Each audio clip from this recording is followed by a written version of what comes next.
Hello, I'm Sebastian. Welcome to 9 Nar Trees podcast. Today, I will summarize and review the book, Rapport, The 4 Ways to Read People by Alison introduces a practical framework for understanding behavior in high-stakes conversations. Drawing on the author's professional background in investigative interviewing and communication training, the book focuses on how people signal their needs, fears, and decision patterns through observable cues. Rather than presenting personality typing as a parlor trick, it positions rapport as a learnable skill with ethical implications and measurable outcomes. The core promise is that you can improve influence and cooperation by adjusting your approach to match how another person relates to the world in a given moment. Readers are guided to notice patterns in language, emotion, control, and connection, then choose responses that reduce resistance and build trust. The book aims to be useful for professionals who negotiate, interview, manage conflict, or lead teams while remaining accessible to anyone who wants smoother relationships at work and at home. It emphasizes adaptability over labels and curiosity over confrontation. I will give you key takeaways from this book. Firstly, rapport as a skill, not a talent. A central theme is that rapport is not simply being friendly or charismatic, but a repeatable process of creating safety, understanding, and cooperation. The book frames rapport as a sequence of choices: how you open a conversation, how you listen, how you respond to resistance, and how you respond to resistance and how you guide the interaction toward a productive outcome. It stresses that rapport can be built even in tense situations when you focus on the other person's perspective rather than your own agenda.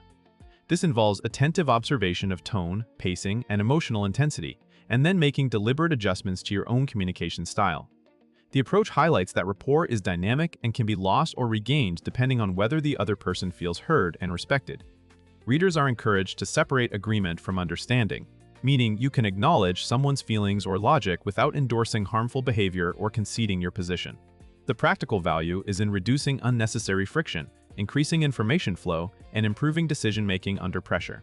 By treating rapport as a disciplined method, the book suggests that better conversations are the result of preparation, reflection, and practice, not luck or personality. Secondly, the 4 Ways framework for reading people. The book organizes interpersonal behavior into 4 broad interaction styles that show up in how people seek safety and control in conversation. Rather than treating these styles as fixed identities, it presents them as tendencies that can shift with context, stress, and relationships. The framework helps you notice what a person is prioritizing in the moment, such as connection, autonomy, task certainty, or emotional validation. Once you identify the pattern, you can tailor your approach to reduce perceived threat and increase cooperation. This can mean changing your pace, your level of directness, the amount of detail you provide, or how much choice you offer. The value of the 4 Ways is that it gives a shared language for diagnosing miscommunication. Many conflicts come from mismatched approaches. For example, one person pushing for efficiency while the other needs reassurance or time to process. The framework also encourages humility. You can be wrong in your initial read, so you test your assumptions by asking open questions and observing the response. Used well, the model becomes a tool for quick orientation in complex conversations and for planning how to approach people who normally shut down, escalate, or deflect. Thirdly, matching and mirroring without manipulation. A major practical topic is how to adapt your communication style to the other person while staying authentic and ethical. The book emphasizes that matching is not mimicry and should not be used as a trick to win. Instead, it is about meeting someone where they are so the conversation can move forward. This includes aligning on pacing, energy, and formality, and being mindful of how your questions land. For some people, a calm, structured approach reduces anxiety and increases clarity. For others, warmth and empathy unlock openness. The guidance points toward flexibility. You can keep your goal while changing your route. The book also highlights the difference between content and process. You can discuss the same issue, but choose a process that makes cooperation more likely, such as giving choices, summarizing what you heard, or setting boundaries in a respectful way. Another key idea is recovery after missteps. Even skilled communicators sometimes trigger defensiveness, so the book encourages noticing the shift and resetting with acknowledgement and curiosity. This topic is especially relevant in leadership, customer conflict, and family discussions where ongoing relationships matter and trust is more valuable than a short-term win. Fourthly, communication under stress and resistance.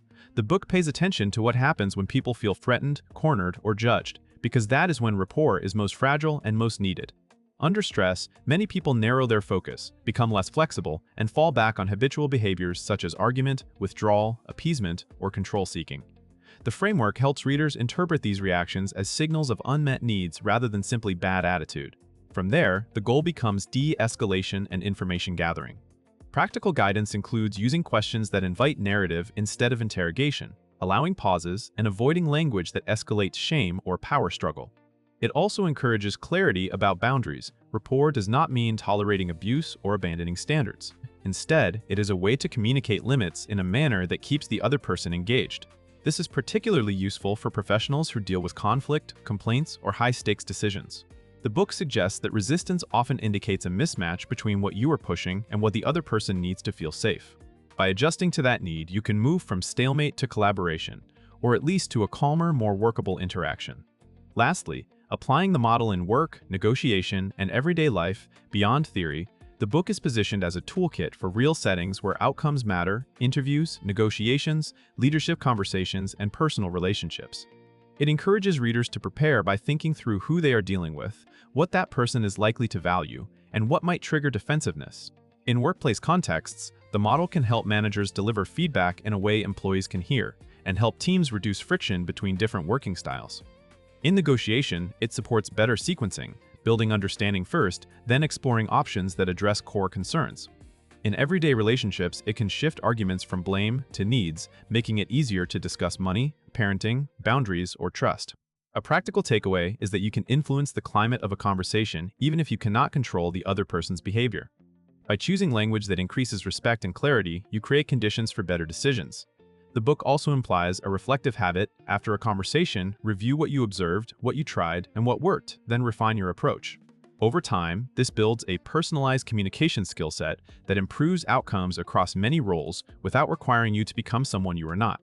In conclusion, this book is best suited for readers who regularly navigate difficult conversations and want a structured way to understand and influence behavior. Leaders, managers, sales professionals, therapists, teachers, customer-facing staff, and anyone involved in negotiation or conflict resolution can benefit, as can readers who simply want calmer, clearer communication at home. The life benefit comes from learning to spot what is driving someone's reactions in the moment and responding in a way that lowers defensiveness. That can lead to fewer arguments, more honesty, better cooperation, and improved decision-making when emotions run high. The 4 Ways framework gives you a simple map that supports quick choices, especially when you are tired, stressed, or under time pressure. Compared to many similar communication or personality books, it is positioned as more situational and operational, focusing on what to do next rather than just naming traits. It also treats rapport as both practical and ethical, stressing understanding and adaptability instead of domination. If you want a repeatable method for reading the room, adjusting your approach, and keeping conversations productive, this book is a worthwhile purchase and a useful reference to revisit. If you would like to support Emily Allison, you can buy the book through the Amazon link I've provided in the podcast description. After reading the book, please let me know what you think and share your thoughts. See you around.